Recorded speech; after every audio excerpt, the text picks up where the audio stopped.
Rain hammered against the windows of the precinct that October evening, each drop sliding down the glass like tears mourning something not yet lost. Detective Garrison Teague sat at his desk long after the others had gone home, the yellow glow of his desk lamp casting shadows across pages of handwritten notes that sprawled before him like breadcrumbs leading into darkness. He had always been the last to leave, the one who stayed when cases turned cold and witnesses vanished into silence.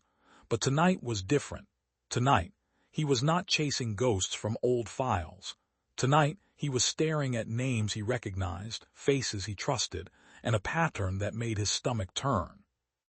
The city of Harrowfield had always carried secrets in its fog-laden streets, tucked between the industrial shipyards and the old Victorian homes that lined Cedar Avenue. It was a place where everyone knew everyone, where handshakes sealed deals and loyalty was currency. The police department was no different. For 23 years, Garrison had served alongside the same men, shared coffee in the break room, celebrated promotions, mourned the ones who fell in the line of duty. He believed in the brotherhood, in the thin blue line that separated order from chaos. But the documents spread across his desk told a different story, one written in erasures and altered reports, in evidence that disappeared and witnesses who suddenly changed their testimony. It had started 3 months earlier in July, when a routine audit revealed discrepancies in the evidence locker. Small things at first. A bag of currency from a drug bust short by $200. A confiscated weapon logged in but missing from its designated shelf. The kind of mistakes that could be attributed to clerical error, to human fallibility in a system that processed hundreds of items each month. But Garrison had spent 2 decades building cases on details that others overlooked, and when he volunteered to investigate the inconsistencies, he did so with the quiet determination that had earned him both respect and isolation among his peers. What he found disturbed him more than any crime scene he had encountered on the streets. The missing items formed a pattern that stretched back nearly 4 years, a careful siphoning of cash, drugs, and occasionally firearms that coincided with specific officers being assigned to evidence intake. The amounts were calculated to avoid triggering automatic reviews, the timing staggered to prevent obvious correlation. It was methodical, organized, and it pointed to something far more troubling than opportunistic theft. It suggested coordination, conspiracy. A network operating within the institution he had devoted his life to protecting. Garrison began his investigation the way he approached all cases, with meticulous documentation and an unwavering commitment to following evidence wherever it led. He kept his inquiries quiet, asking questions that seemed casual, reviewing old case files under the guise of professional curiosity. He started carrying a leather-bound notebook everywhere, filling its pages with observations, timelines, and the careful construction of a web that connected names he had never wanted to see linked. Officers like Raymond Calder, a 15-year veteran with a reputation for aggressive enforcement. Sergeant Marcus Willefby, who oversaw the evidence room and had recently purchased a vacation home on a salary that should not have allowed such luxury. And others, too many others, whose patterns of behavior began to align in ways that made isolation seem less like paranoia and more like prudence. The city itself seemed oblivious to the rot within its police department that summer. Harrowfield thrived in its modest way, with the annual harvest festival drawing families to the town square, where children rode carousel horses painted in bright colors, and the smell of kettle corn drifted through the evening air. The shipyards employed nearly a third of the city's workforce, their loading docks busy with container ships arriving from distant ports. On the surface, it was a community that worked, that functioned, that maintained the comfortable illusion of safety. But Garrison had learned long ago that surfaces concealed depths, and the deeper he dove into his investigation, the more he understood that the corruption he was uncovering was not peripheral. It was foundational. By September, he had enough evidence to take to someone outside the department. His notebook had grown thick with documentation, each entry dated and cross-referenced, building toward a conclusion that was becoming impossible to deny. But who could he trust? The chain of command was compromised. The district attorney's office worked hand in hand with the police. Relationships built over years of collaboration that could just as easily facilitate cover-up as cooperation. Garrison considered federal authorities, the state police, anyone with jurisdiction and distance from Harrowfield's insular network. But he was cautious by nature, and he wanted his case to be irrefutable before he brought it forward. One chance. He would get one chance to expose what he had found, and if he moved too soon or trusted the wrong person, everything would disappear, including, he suspected, himself. His wife, Lenora, noticed the change in him during those weeks. They had been married for 28 years, and she knew him in the way that comes from decades of shared life, of raising two children who had since moved away, of weathering the particular strain that comes from loving someone who carries the weight of other people's tragedies.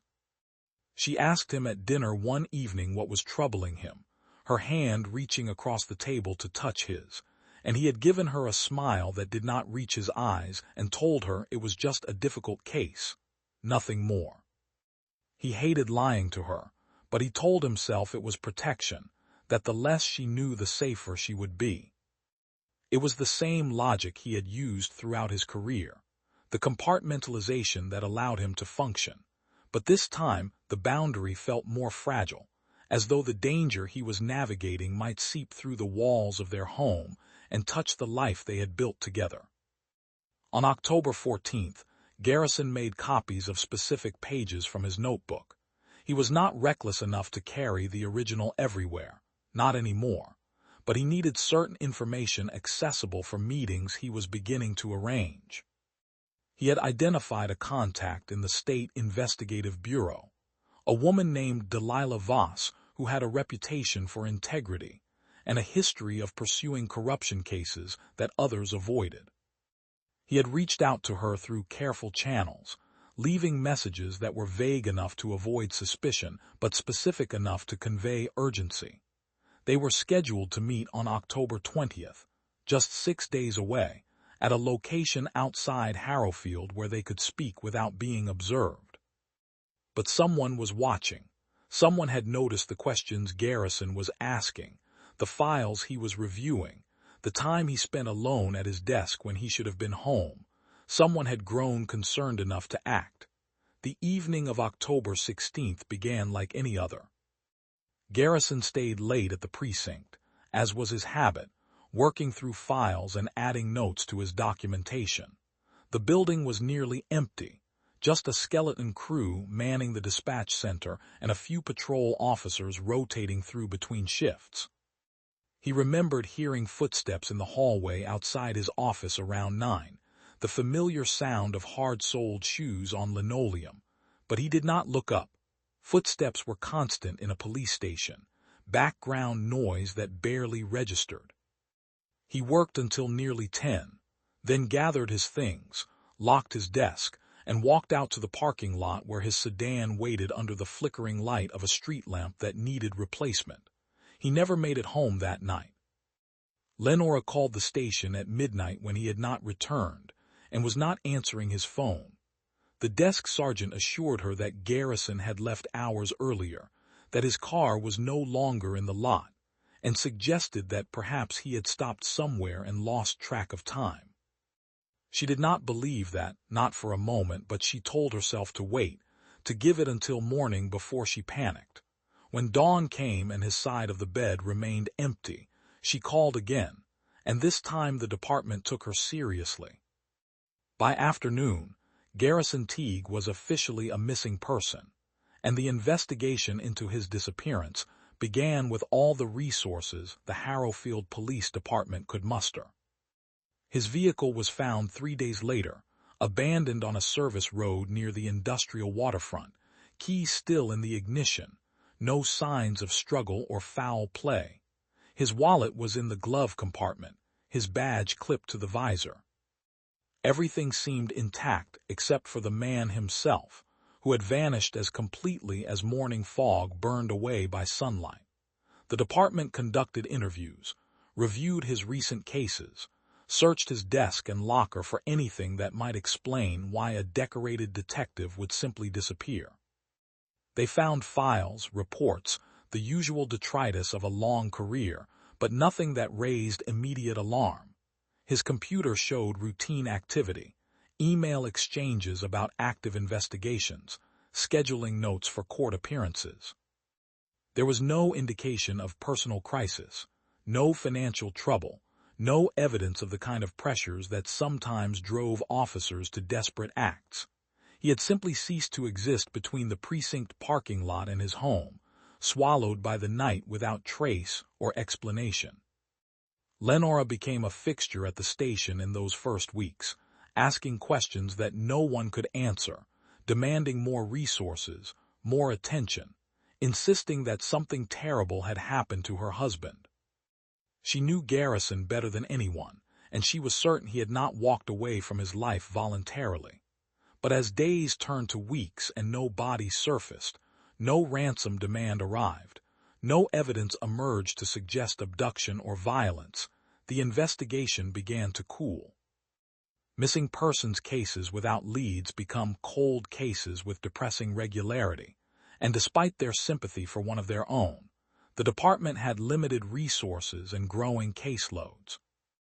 What no one knew, what Lenora herself did not discover until she cleaned out his desk weeks later, was that Garrison's leather notebook was missing a single page. It had been torn out carefully, the removal so precise that it was barely noticeable unless you were looking for it. The page had been near the end of the notebook, part of the most recent entries, and whatever had been written on it was now gone. The remaining pages contained notes on various cases, observations about evidence discrepancies, names and dates that formed partial pictures but never quite cohered into complete revelation. It was as though the most crucial piece had been deliberately extracted, leaving behind only fragments that suggested something significant without providing enough to act upon. The torn page became a ghost that haunted the investigation into Garrison's disappearance, a question mark that investigators could not resolve. Had he removed it himself, hiding information so sensitive that even his private notes were not safe enough? Had someone else taken it, either before or after he vanished, eliminating evidence of whatever he had been investigating? The notebook was catalogued as evidence and filed away, one more mystery in a case that seemed composed entirely of mysteries. And as autumn turned to winter, the active search for Garrison Teague was quietly suspended. Lenora never accepted that suspension. She hired a private investigator with money they had saved for retirement, a former state trooper named Hugh Brennan, who had left law enforcement disillusioned but not defeated. He reviewed everything the department had collected, interviewed Garrison's colleagues, traced his movements in the days before his disappearance. He found the same dead ends, the same absence of explanation, but he also found something that the official investigation had missed or ignored. In the weeks before he vanished, Garrison had been asking questions about old evidence, reviewing cases that had been closed for years, cases that involved some of the same officers whose names appeared in his notebook. The pattern was subtle, but it was there, and Hugh began to suspect that Garrison had been investigating not a random series of thefts, but a systematic operation within the department itself. But suspicion without proof is just theory, and Hugh had no proof. The notebook pages that remained were suggestive but not conclusive, and the missing page represented a gap that could not be filled through conjecture. He shared his suspicions with Lenora, who received them with grim validation rather than surprise. She had known, on some instinctual level, that her husband's disappearance was connected to his work, that he had found something or threatened someone powerful enough to make him disappear. but knowing and proving were separated by a chasm of evidence they did not possess. The first year after Garrison vanished was the hardest. Lenora existed in a state of suspended grief, unable to mourn someone who might still be alive, unable to hope when every day of silence made his return less likely. The department held a memorial service on the anniversary of his disappearance, a somber gathering where colleagues praised his dedication and service, where the chief spoke about the thin blue line and the sacrifices officers made. Lenora sat in the front row and listened to words that felt hollow, delivered by men who may have known exactly what happened to her husband and chosen to do nothing, or worse, by men who had caused it. The second year brought a different kind of pain, the dull ache of acceptance that he was not coming home, that whatever had happened to Garrison was permanent and likely fatal. Lenora sold their house, unable to bear the empty spaces that still echoed with his presence, and moved to a smaller apartment across town. She kept his notebook, the one with the missing page, in a drawer beside her bed, taking it out sometimes at night to read through his handwriting, searching for meaning in the cryptic notes and abbreviated observations that filled its pages. And then, 3 years after Garrison Teague walked out of the precinct and into oblivion, something impossible happened. The missing page resurfaced, arriving in a manner so unexpected that it seemed almost designed to reopen wounds that had barely begun to scar. It came not to the police department or to Lenora, but to a journalist named Iris Caldwell who worked for the Harrowfield Chronicle, the city's small daily newspaper. She found it slipped under her office door one morning in late October, a single sheet of paper covered in handwriting that matched the notebook pages she had seen when she had written a retrospective piece about Garrison's disappearance the previous year. The page contained names, dates, and dollar amounts that corresponded to evidence room thefts spanning 4 years. It detailed a network of officers who had systematically looted confiscated assets, selling drugs back onto the streets through intermediaries, funneling cash into offshore accounts, creating a shadow operation that had enriched them while betraying every principle they had sworn to uphold. At the bottom of the page, in Garrison's careful handwriting, was a single sentence that read like an epitaph. "They know I know, and that makes me a problem they will solve." Iris Caldwell stared at the page for a long time before she understood what she was holding. The handwriting was distinctive, angular and precise, matching the photocopies she had obtained from Lenora during her research for the anniversary article. She had written that piece with careful neutrality, presenting the facts of Garrison Teague's disappearance without speculation, allowing readers to draw their own conclusions about a dedicated detective who had simply vanished. The article had generated modest attention, a few letters to the editor expressing sympathy for the family, nothing that suggested it would lead anywhere. But this page, appearing 3 years after the man himself had disappeared, changed everything.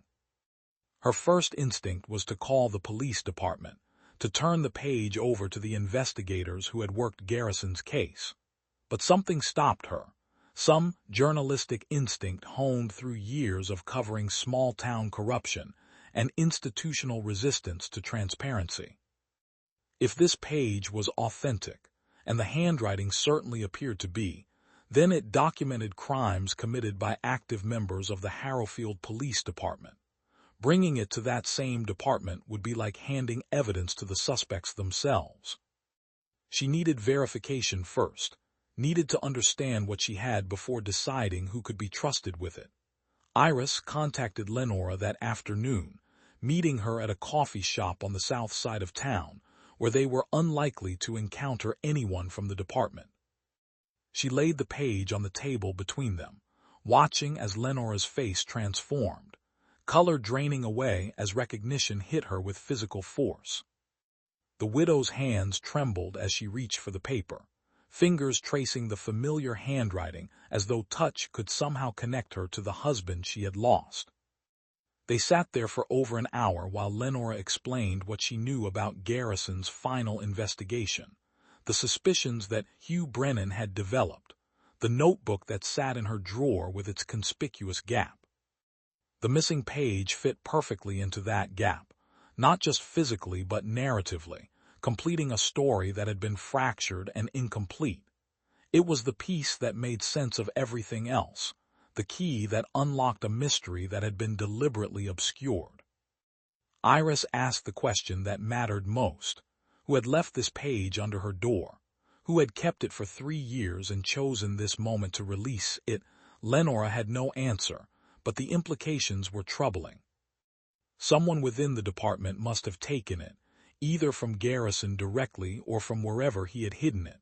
Someone had held onto it all this time, perhaps as insurance, perhaps as leverage.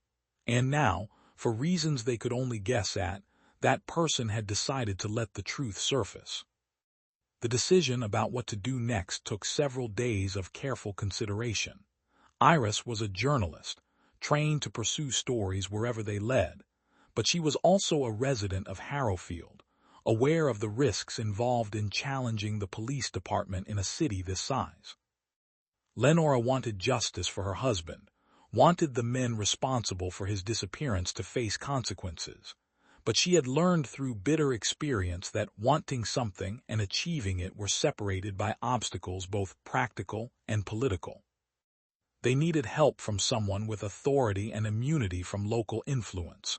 Hugh Brennan, the private investigator who had worked the case during that first year, was the obvious choice. He had maintained contact with Lenora throughout the years, checking in periodically, never quite letting go of the investigation even after his formal involvement had ended. When they showed him the page, his reaction was immediate and visceral. This was what he had been looking for, the evidence that transformed suspicion into fact. But he was also pragmatic enough to recognize the danger it represented. The names on that page included officers who were still active, still armed, still protected by the institution they had betrayed.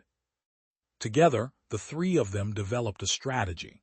They would bypass the local department entirely and take the evidence directly to the state attorney general's office, specifically to a unit that specialized in public corruption cases. But they would not go empty-handed, relying only on a single page that could be challenged or dismissed. They would build around it, using the information it contained to direct new investigation, to pull financial records, to trace the patterns it described through documentation that still existed in archives and databases. It would take time, but time was something they had in abundance, and if they moved carefully, they might finally get answers. The impact of that decision rippled through the small group first, then gradually outward as their investigation gained momentum.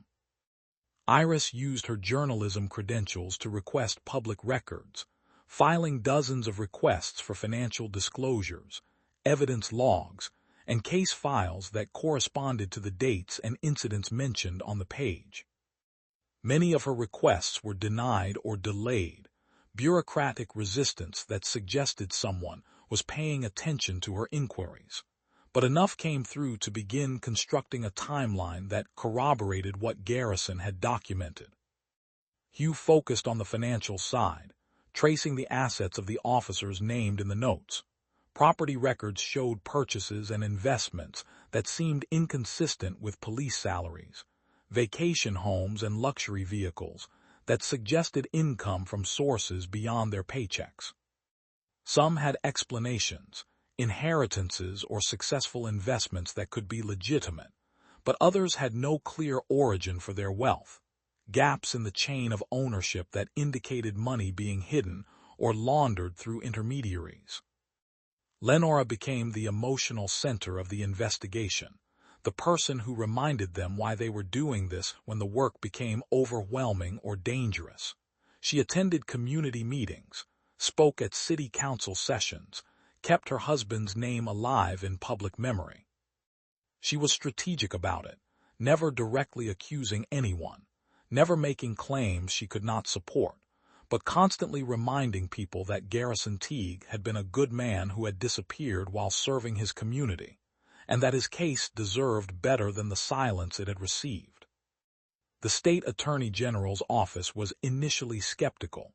Accusations of police corruption were common, often based on misunderstandings or personal grievances rather than genuine malfeasance.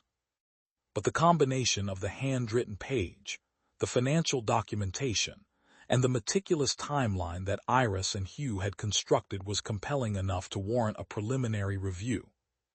That review led to a formal investigation, and by the spring following the page's reappearance, a grand jury had been convened to examine evidence of systematic theft and corruption within the Harrowfield Police Department. The community's reaction was complex and divided. For some residents, the allegations were shocking, a betrayal of trust that undermined their sense of safety and order. They had believed in their police department, had sent their children to school assemblies where officers talked about integrity and service, had supported tax levies that increased department funding. Learning that some of those officers had been stealing from the very system they were supposed to protect felt like a fundamental violation, but others were less surprised. Communities have long memories, and there had always been whispers about certain officers, stories about evidence that disappeared or arrests that never led to prosecution despite overwhelming proof, people who had filed complaints about police conduct only to have them dismissed or buried. Families who had lost loved ones to violence and felt that the investigations had been perfunctory at best. For them, the revelations confirmed what they had long suspected, that the badge sometimes sheltered those who abused it. The investigation moved forward through that year with methodical precision. Officers were questioned, financial records subpoenaed, witnesses interviewed. Some cooperated, providing testimony in exchange for immunity or reduced charges. Others retained lawyers and refused to speak, invoking their rights with the same legal protections they had once used to build cases against others. The evidence accumulated slowly, each piece adding to a picture of systematic corruption that had operated for years with impunity. Raymond Calder was among the first to be indicted, charged with multiple counts of theft and evidence tampering. The accusations detailed his involvement in stealing confiscated cash and drugs, selling the latter through street-level dealers who had no idea they were working with police. His arrest was covered by media from across the state, television cameras capturing him walking into the courthouse in a suit rather than uniform, his face carefully neutral as reporters shouted questions he did not answer. Marcus Willoughby followed weeks later, the sergeant who had overseen the evidence room and facilitated the thefts through manipulation of intake logs and inventory records. His charges were more extensive, including conspiracy and racketeering, accusations that carried the possibility of decades in prison. His wife appeared beside him at his arraignment, her expression a mask of shock and betrayal that suggested she had known nothing of his activities. The trials took place over 18 months, a series of proceedings that dominated local news and drew spectators who filled courtroom galleries to capacity. Prosecutors presented evidence that was damning in its detail, financial records showing deposits that coincided with evidence room thefts, testimony from cooperating witnesses describing how the operation functioned, surveillance footage that placed defendants in locations and circumstances that contradicted their official reports. Defense attorneys fought back with procedural challenges and character witnesses, arguing that their clients were dedicated officers being scapegoated for systemic failures. But the weight of evidence proved overwhelming. Convictions came one after another. Calder received 15 years. Willoughby got 22. Others received sentences ranging from probation to a decade behind bars, depending on their level of involvement and willingness to cooperate. The Harrowfield Police Department was fundamentally shaken, with nearly a dozen officers terminated or resigned, and reforms implemented to prevent similar corruption in the future. New oversight committees were established, evidence room procedures completely restructured, and a citizen review board created to examine complaints against officers. But through all of it, one question remained unanswered. What had happened to Garrison Teague? The officers who were convicted maintained their silence on that subject. Some claimed to know nothing about his disappearance, insisting that whatever corruption they had engaged in did not extend to harming a fellow officer.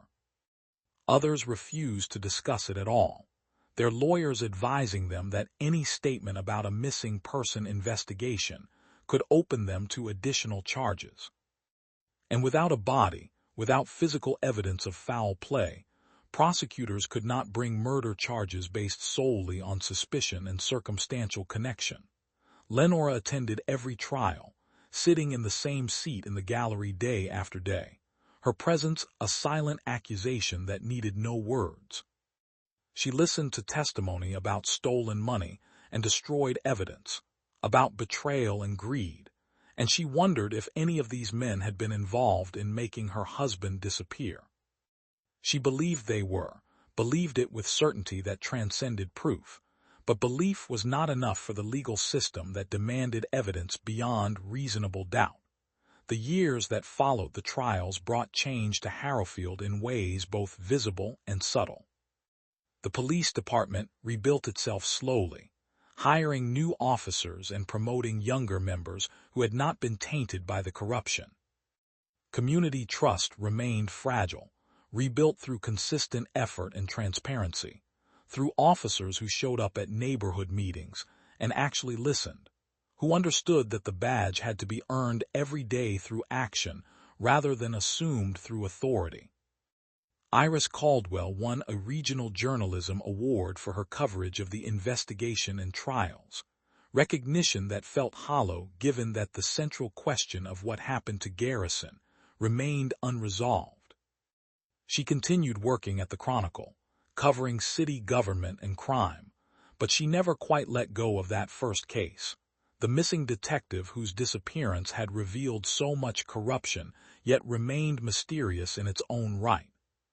Hugh Brennan retired from investigative work, his health declining as age and stress took their toll, but he maintained a file on Garrison Teague that he reviewed periodically, adding notes when new information surfaced, maintaining hope that someday the final piece would fall into place.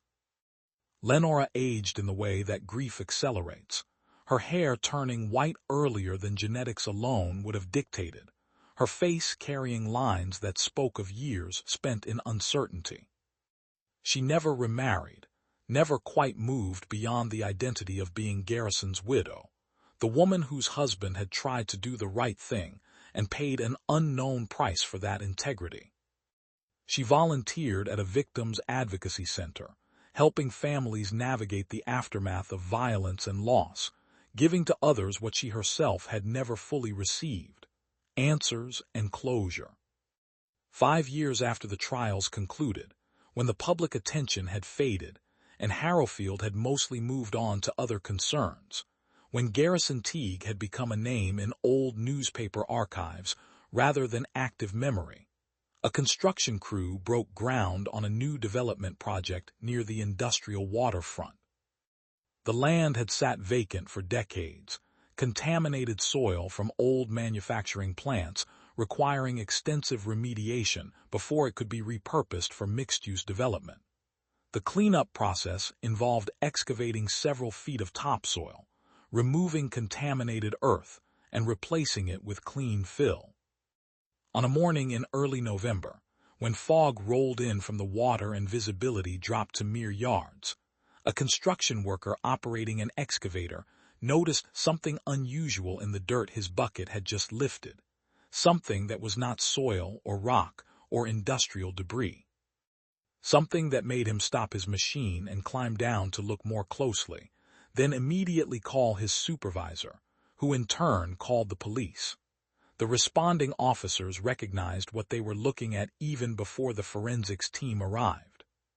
The remains were skeletal, degraded by years of exposure to moisture and soil chemistry, but enough structure remained to identify them as human.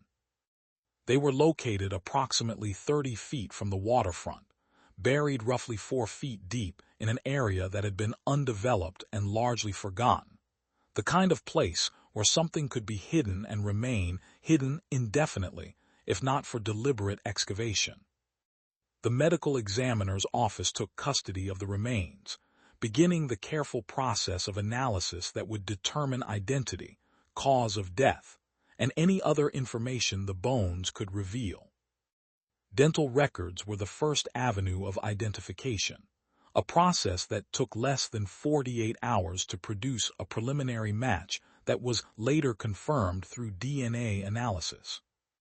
The remains belonged to Garrison Teague, missing for 8 years, finally found in a location less than 2 miles from the precinct where he had worked for over 2 decades. The news hit Lenora like a physical blow, the confirmation she had both dreaded and needed. For 8 years she had existed in uncertainty, unable to fully grieve because some small part of her had insisted on maintaining hope that he might still be alive somewhere. Now that hope was gone, extinguished by scientific certainty, and in its place was a grief that was somehow both devastating and relieving. She could mourn him properly now. She could lay him to rest. The forensic analysis revealed additional information that transformed recovery into criminal investigation. The skeleton showed evidence of trauma consistent with foul play, fractures and damage that occurred at or near the time of death, rather than from years of burial. The medical examiner's report was careful in its language, noting that determining precise cause of death from skeletal remains alone was challenging, but the pattern of injuries suggested violence rather than accident or natural causes. The Harrowfield Police Department, now led by a chief who had been brought in from outside specifically to reform the institution, reopened the investigation into Garrison Teague's death as a homicide. The original missing person case was redesignated, new investigators assigned, and the entire history of the department's previous investigation reviewed with the understanding that it might have been compromised from the beginning. Evidence that had been filed away was re-examined with fresh eyes and new technologies. DNA analysis that had not been available or affordable 8 years earlier was now routine. Digital forensics could recover information from devices that had been previously inaccessible. Witnesses who had been afraid to speak years earlier found courage in the knowledge that the corrupt officers had been convicted and removed. The investigation gained momentum in ways that would have been impossible when Garrison first disappeared, when the very people who might have been responsible for his death were the ones investigating it. Lenora received regular updates from the new investigators, meetings that were conducted with a respect and transparency that had been absent during the original investigation. They made no promises about solving the case, were honest about the challenges involved in investigating a crime that had occurred 8 years earlier, but they also demonstrated a genuine commitment to finding answers. For the first time since her husband had disappeared, Lenora felt that the police department was truly working on her behalf rather than working to protect itself.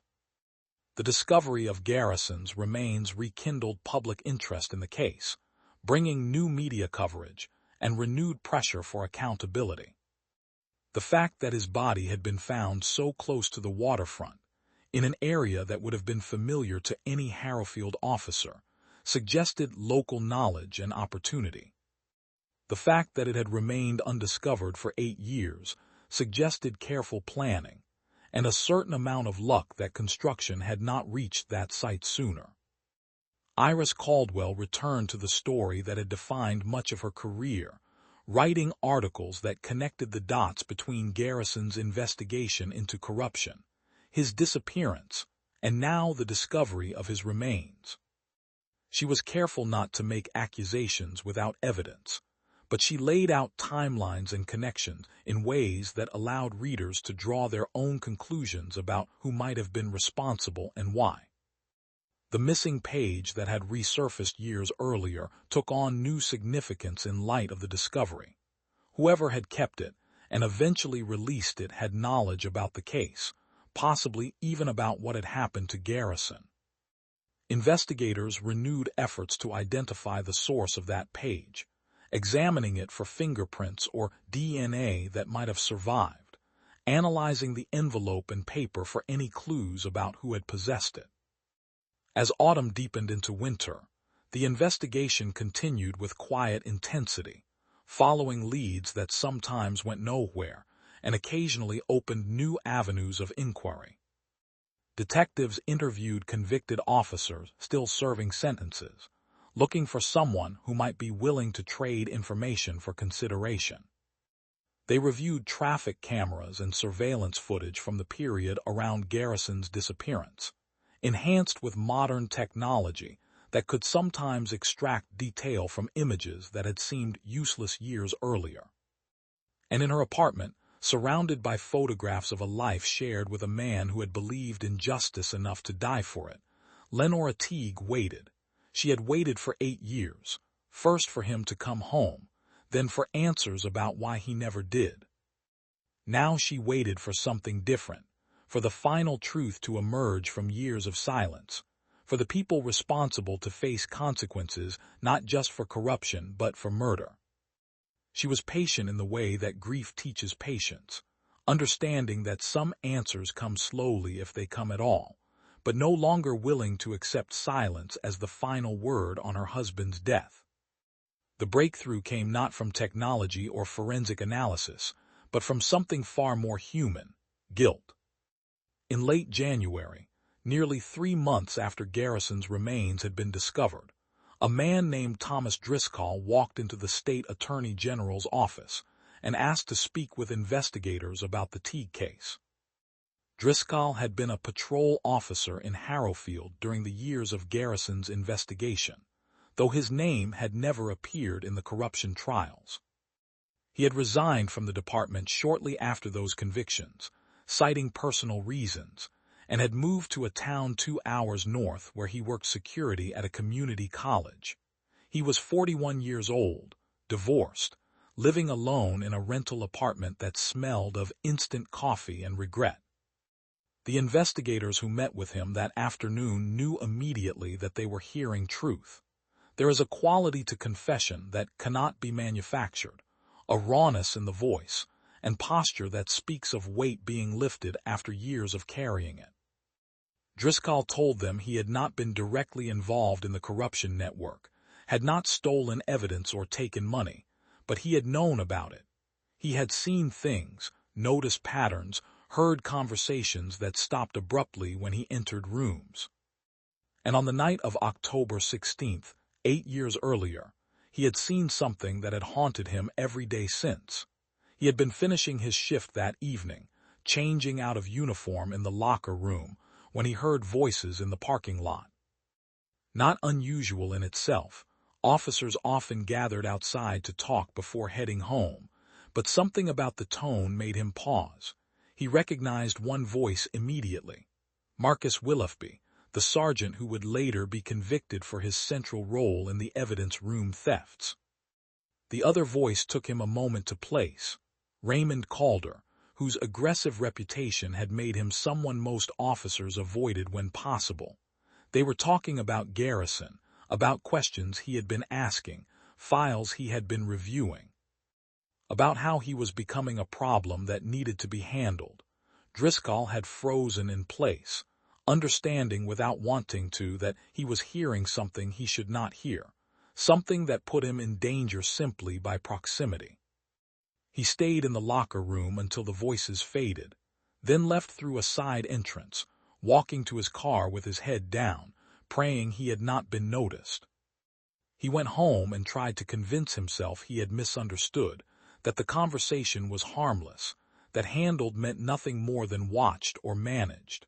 But when Garrison disappeared later that same night, Driscoll knew better. He told the investigators that he had almost come forward immediately, had drafted a statement multiple times in those first weeks, but fear had paralyzed him, fear of being wrong, of ruining careers based on a conversation he might have misinterpreted, fear of retaliation if he was right, of becoming the next problem that needed handling, fear of his own cowardice, which somehow felt worse than everything else. So he had said nothing, and that silence had become a prison that followed him even after he left Harrowfield, even after the corrupt officers were convicted for crimes that did not include the one that mattered most. The discovery of Garrison's body had broken something in Driscoll that guilt alone had only bent. He could no longer carry the knowledge that he might have prevented justice, that his silence had allowed murderers to escape accountability for their worst crime. He understood that coming forward now meant admitting to years of complicity, meant facing judgment both legal and moral, but he had reached the point where punishment seemed preferable to continued silence. His testimony provided what investigators had lacked: direct evidence connecting specific individuals to Garrison's disappearance.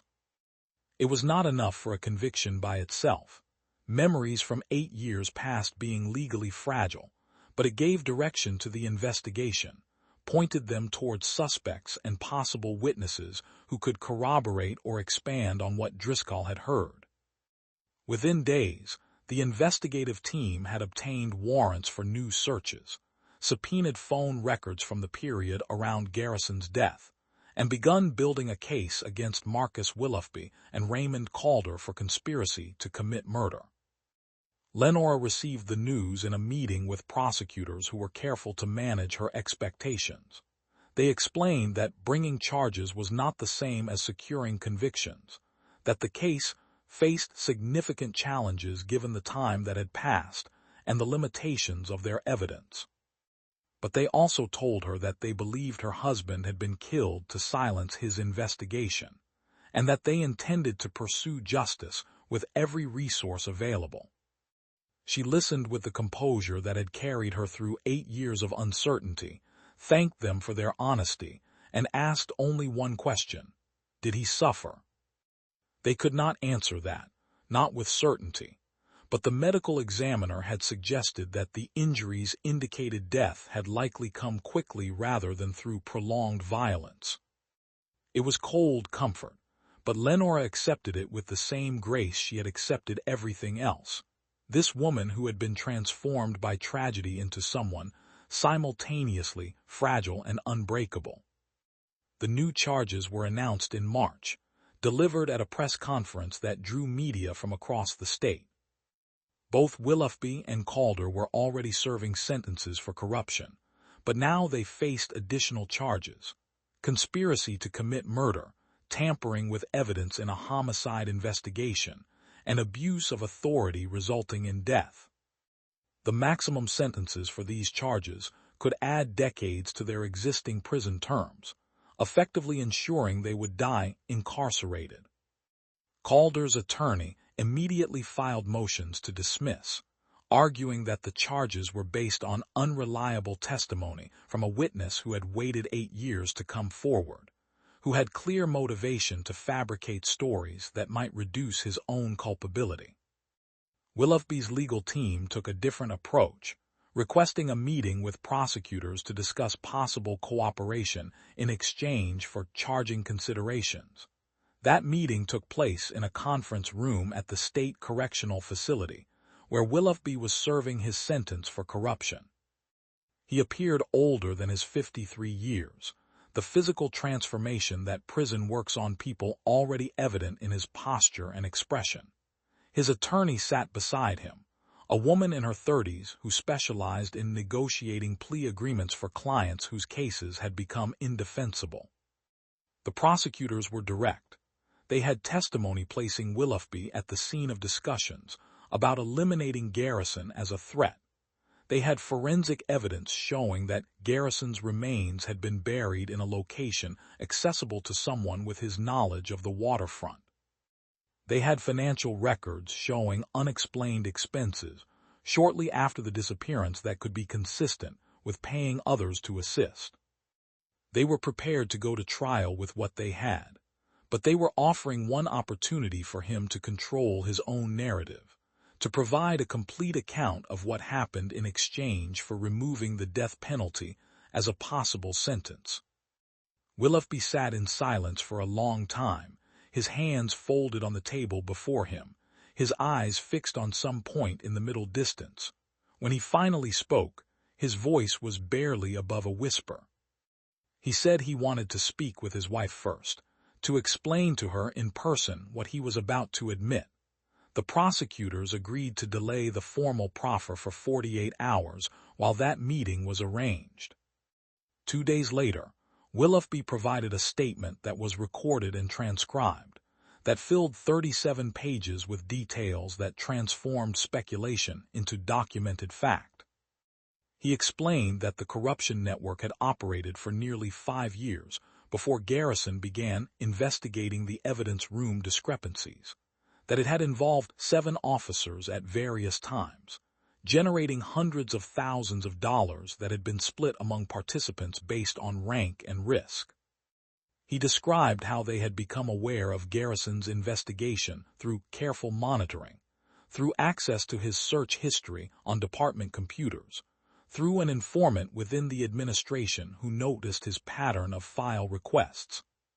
The decision to eliminate him had not been made lightly or unanimously, Willoughby insisted, as though that somehow mitigated the horror of what they had done. There had been discussions about other options, about discrediting him or forcing his retirement, but Garrison's reputation for integrity made those approaches risky. If he went public with what he had found, if he took his evidence to federal authorities, the entire network would collapse and everyone involved would face criminal prosecution.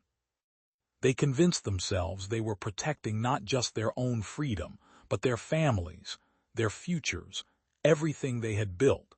It was self-preservation dressed up as necessity, murder rationalized through layers of justification that collapsed under the slightest moral scrutiny. Calder had volunteered to handle it, Willoughby said, his voice empty of emotion as he recounted details that made the prosecutors sitting across from him physically recoil. They had waited until Garrison left the precinct that night, followed him in an unmarked vehicle, forced him off the road on a stretch where there were no cameras or witnesses. What happened next had been quick, Willoughby insisted, as though speed somehow softened brutality. They had transported his body to the waterfront location, buried it in ground that was scheduled for environmental remediation, assuming correctly that it would remain undisturbed for years, if not indefinitely. The most chilling detail came at the end of his statement. Willoughby admitted to taking the missing page from Garrison's notebook, removing it from his desk before the missing person investigation officially began. He had kept it as insurance, knowing that if the corruption network ever turned against him, he could use it to demonstrate that he had not been the only one involved, that bringing him down would mean bringing down others.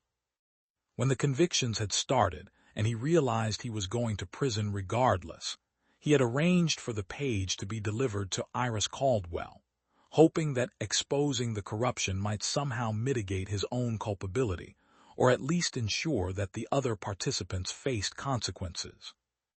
The statement was devastating in its completeness, providing details that only someone directly involved could know, describing a conspiracy that had ended a man's life to protect criminal enterprise. Prosecutors moved quickly to formalize the plea agreement, securing Willoughby's cooperation in exchange for removing capital punishment from consideration, while ensuring he would serve consecutive sentences that amounted to life imprisonment. Armed with Willoughby's testimony, investigators approached Raymond Calder with renewed leverage.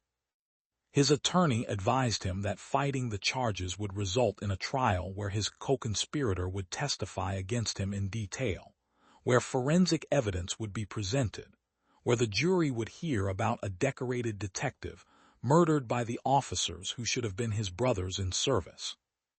The likelihood of conviction approached certainty, and Virginia law allowed for the death penalty in cases of murder committed during conspiracy. Calder refused to cooperate. Unlike Willoughby, who seemed almost relieved to unburden himself, Calder remained defiant, insisting through his attorney that any confession from Willoughby was self-serving fiction designed to reduce his own sentence. He maintained his innocence with the same aggressive certainty that had characterized his entire career, as though force of will alone could reshape reality.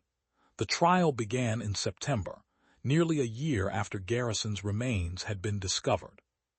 The courtroom was packed every day, with Lenora occupying the same front row seat she had claimed during the corruption trials, flanked now by her 2 adult children who had returned to Harrowfield to support their mother through the final chapter of their father's story.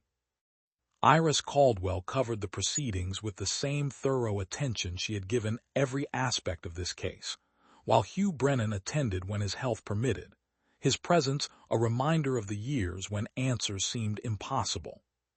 The prosecution built its case methodically, calling Thomas Driscoll first to establish the conspiracy discussions he had overheard. The defense attacked his credibility relentlessly, highlighting the years of silence, suggesting that he was manufacturing testimony to absolve himself of his own complicity. But Driscoll remained steady under cross-examination, his remorse evident and unshakable, his account consistent with the physical evidence that followed. Forensic experts testified about the remains, about injury patterns consistent with violence, about the location and manner of burial suggesting planning and local knowledge. Financial analysts presented evidence of unusual transactions around the time of Garrison's death, cash withdrawals and money transfers that had no documented legitimate purpose. Phone records showed communications between Calder and Willoughby in the hours before and after Garrison disappeared, patterns that contradicted their claims of having had no contact that evening. Marcus Willoughby testified for 3 days, describing the conspiracy in detail that was often painful to hear, looking occasionally toward Lenora with an expression that might have been remorse or might have been performance. The defense tried to destroy his credibility through aggressive questioning about his own crimes, his admitted lies, his clear motivation to shift blame onto others. But the specificity of his testimony, the way it aligned with documented evidence and filled gaps that only someone present could fill, gave it weight that withstood attack. The defense called character witnesses who described Calder as a dedicated officer, presented evidence of arrests he had made and commendations he had received, tried to create reasonable doubt about whether someone with his record would risk everything to commit murder. But it was a thin defense against the accumulated weight of evidence, and when closing arguments concluded after 3 weeks of testimony, the jury received the case with instructions that would determine whether Raymond Calder would join the small number of police officers in American history convicted of murdering one of their own. The deliberations lasted 4 days, during which Lenora remained in Harrowfield, unable to return home to wait, needing to be present when the verdict came. On the afternoon of the 4th day, word spread that the jury had reached a decision, and the courtroom filled quickly with spectators, reporters, and observers who understood they were witnessing something rare and significant.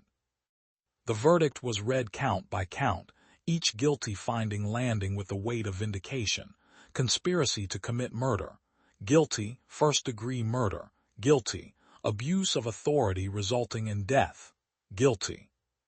Calder showed no reaction as the verdicts were announced, his face a mask that revealed nothing, while behind him in the gallery someone sobbed quietly, perhaps a family member coming to terms with what he had done and what he would now face. Sentencing came 2 weeks later, the judge delivering a statement before imposing sentence that captured the particular betrayal involved in this crime. He spoke about the sacred trust that communities place in their police officers, about how that trust is essential for civil society to function, and about how violations of that trust strike at the foundation of justice itself. Garrison Teague had been murdered not by criminals he pursued, but by colleagues who betrayed every principle of their profession, and that aggravating circumstance demanded the maximum consequence available under law. Raymond Calder received life imprisonment without possibility of parole, plus additional consecutive sentences that ensured he would never walk free again. Marcus Willoughby, having cooperated with prosecutors, received a sentence that was technically less but practically identical. Life imprisonment with parole eligibility only after 50 years, an age he would never reach. Other officers who had been convicted in the corruption trials but had not been charged with murder remained imprisoned, their sentences extended by enhancements related to their participation in the conspiracy that had led to Garrison's death. The afternoon following sentencing, Lenora held a press conference in a community center near downtown Harrowfield. She had not sought publicity throughout the years of investigation and trial, had given only brief statements when reporters approached her, but now she wanted to speak while the attention was focused, while people were listening. She stood at a podium with Iris and Hugh beside her, a photograph of Garrison in his dress uniform displayed on an easel to her left. She spoke for 15 minutes, her voice strong despite the tremor of emotion that occasionally broke through. She talked about her husband not as a victim, but as a man who had believed in justice deeply enough to risk everything in its pursuit. She spoke about the cost of corruption, not just in stolen money or tainted evidence, but in the destruction of trust between communities and those sworn to protect them. She acknowledged the officers who had come forward, like Thomas Driscoll, whose courage in telling the truth had made justice possible even though it came years too late. And she spoke about the importance of holding institutions accountable, of refusing to accept that some betrayals are too big or too uncomfortable to address. When she finished, there were questions from reporters, but she answered only a few before thanking everyone and stepping away from the podium. She had said what needed saying, had honored her husband's memory by refusing to let his death be forgotten or dismissed, and now she wanted only to grieve in private, to finally lay him to rest with the knowledge that his killers had been held accountable. Garrison's funeral took place on a clear October day, exactly 9 years after his disappearance. The department offered a full police honor guard, an offer Lenora declined with polite firmness. She wanted a private service, attended by family and the small group of people who had fought for truth when the institution had failed. Hugh Brennan was there, along with Iris Caldwell and Thomas Driscoll, whose presence Lenora had specifically requested despite the complicated nature of his role in the story. The service was simple, absent of speeches or elaborate ceremony. A minister who had known Garrison spoke briefly about integrity and sacrifice, about how doing the right thing sometimes costs everything, but remains right nonetheless. Lenora stood beside the casket, her hands resting on wood that contained what remained of the man she had loved for 3 decades, and she whispered words that no one else could hear. A final conversation between widow and husband. He was buried in Riverside Cemetery, on a hill overlooking the water, beneath a stone that bore his name and the dates that bracketed his life and the simple inscription. He sought truth and paid its price. The small gathering stood in silence as the casket was lowered, each person lost in their own thoughts about justice and loss, about how long the arc bends, and how many lives are changed along its curve. In the months that followed, Harrowfield continued its slow process of rebuilding trust in its police department. The new chief implemented reforms that went beyond procedure to culture, creating systems of accountability and transparency that made corruption harder to hide and easier to report. Officers who had remained silent about what they suspected were offered counseling, and, in some cases, discipline short of termination. the department acknowledging that the failure had been institutional rather than simply individual. Iris Caldwell left the Chronicle to write a book about the case, a comprehensive account of corruption, investigation, and the 9-year journey to justice. She donated a portion of the proceeds to a scholarship fund established in Garrison's name, supporting children of police officers who demonstrated commitment to ethical public service. The book became a regional bestseller and was used in criminal justice programs as a case study in institutional corruption and reform. Thomas Driscoll never returned to law enforcement. He continued working in security, living quietly, attending therapy sessions where he worked through guilt that would probably never fully dissipate. He visited Garrison's grave once, standing at a distance, unsure if he had the right to approach closer, and left flowers without identifying himself. Lenora saw him from her car and chose not to interrupt, understanding that some penances are private. Hugh Brennan passed away in his sleep 18 months after the trial concluded, having lived long enough to see the case he had never abandoned finally resolved. His funeral was attended by dozens of former colleagues and clients, people whose lives he had touched through decades of investigation, and Lenora spoke about his persistence and integrity, qualities that had sustained her during the darkest years. 5 years after Garrison's burial, a memorial was dedicated outside Harrowfield City Hall, a bronze statue of a detective's badge with a gap in its center, symbolizing those who are lost in service to truth.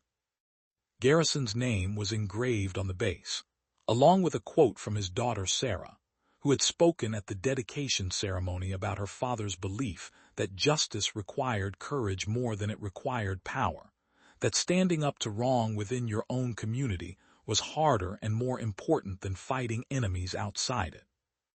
Lenora attended that dedication, older now but not diminished, her white hair pulled back simply, her expression carrying the particular peace that comes not from forgetting, but from having fought until there was nothing left to fight.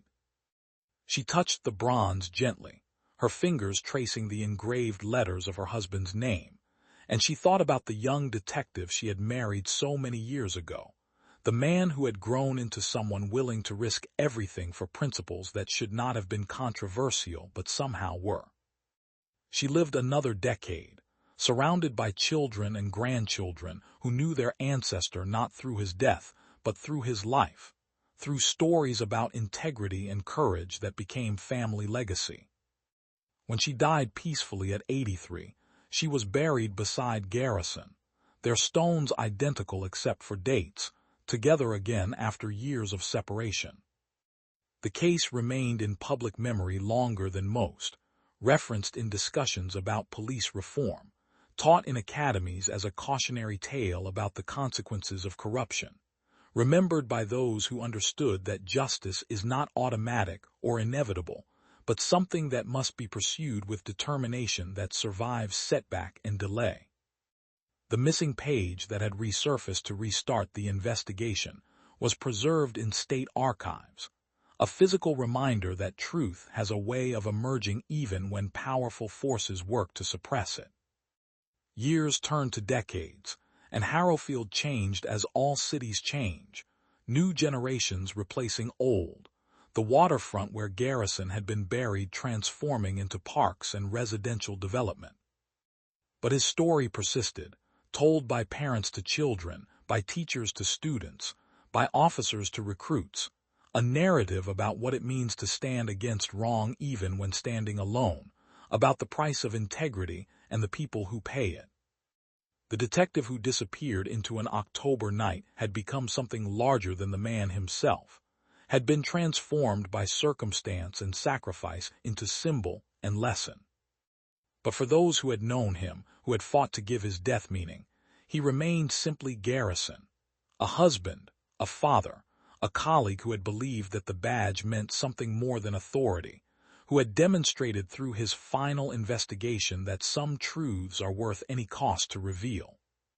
His notebook, with its missing page finally restored, was displayed in a small museum dedicated to law enforcement history, a reminder that the most dangerous corruption is not external but internal, and that the most important battles are often fought not in streets, but in institutions we trust to protect us. Visitors would stand before that exhibit and read entries in his careful handwriting. This documentation of a man following evidence toward conclusions he must have known would put him in danger, and they would leave understanding something essential about courage and consequence. On certain October evenings, when fog rolled in from the water and rain hammered against windows, those who remembered would think of that night 9 years ago when a detective walked into darkness and did not return, when truth collided with power and paid the price such collisions exact. They would remember not with despair but with something closer to reverence, this understanding that justice is not perfect or swift, but that it remains possible for those willing to pursue it with persistence that outlasts opposition. And in the silence between raindrops, in the space between memory and meaning, Garrison Teague's story continued to echo, testament to the truth that some lights cannot be extinguished by darkness, that integrity leaves marks that time cannot erase, that one person standing against wrong can matter more than armies standing for nothing. His was not a story with a happy ending, because justice for murder is never happy, but it was a story with an ending nonetheless, with accountability replacing uncertainty, with truth emerging from years of deliberate concealment. The city that had failed to protect him eventually honored him. The department that had harbored his killers ultimately pursued their conviction, and the widow who had refused to accept silence finally heard truth spoken in a courtroom where it mattered. It was not restoration, because what was lost could never be restored, but it was resolution, and sometimes that is the closest approximation of peace that tragedy allows. In a world where many crimes go unsolved and many betrayals unpunished, where power often shields wrongdoing and institutions protect themselves at the expense of individuals, Garrison Teague's story stood as evidence that the arc can bend, that justice delayed is not automatically justice denied, that the truth we bury does not stay buried forever. His legacy lived in the reforms that followed, in the officers who took seriously their responsibility to police themselves, in the community members who demanded transparency and accountability, in the families who understood that loving someone in law enforcement meant holding them to the highest standards rather than the lowest. It lived in the quiet determination of people like Lenora and Iris and Hugh, ordinary citizens who refused to accept institutional failure as final word, who demonstrated that change requires not superhuman ability but simply human persistence. And on the hill overlooking water where two stones stood side by side, where flowers appeared regularly though those who left them varied, the wind moved through trees and carried whispers of a story that would not end, that had become part of the place itself, reminder and warning and inspiration all at once, testament to the truth that honor matters more than safety, that principle demands sacrifice, and that some people are brave enough to pay what courage costs.